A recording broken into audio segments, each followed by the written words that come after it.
Molt bones. Avui és un dia absolutament històric. Avui, 29 de gener del 2016, a l'il·lustre Col·legi d'Advocats de Reus, ha pres possessió del càrrec de degana la meva estimada amiga i companya Encarna Orduna i Pardo. Vull felicitar-la públicament a través del nostre canal de YouTube perquè aquest migdia ha estat impossible poder assistir a l'assemblea convocada. En efecte, a les 12 o 2:15, els advocats que habitualment tenim feina en jutjats i tribunals, és molt complicat, quasi bé impossible, que podem deixar d'anar als nostres judicis o vistes per assistir a una assemblea col·legial. Sembla mentida que un col·legi professional dedicat a l'advocacia, que en teoria hauria de vetllar pels drets dels propis advocats, convoqui una assemblea en un horari tan poc satisfactori.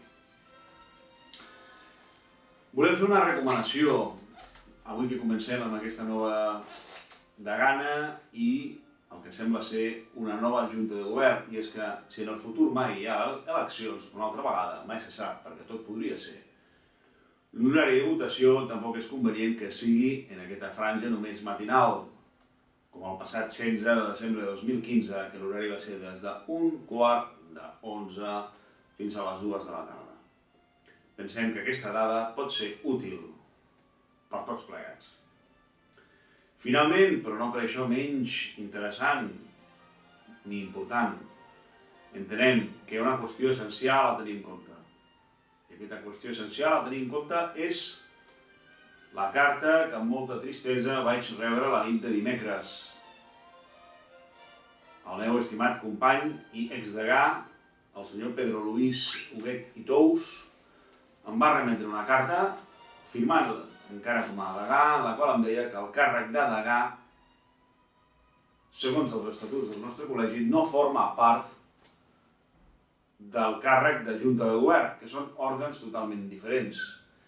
I a mi, amb tristesa, se m'acudeix pensar què passarà a partir d'ara. La junta de govern, quan se reuneixi, no podrà reunir-se amb l'altre òrgan, amb la degana.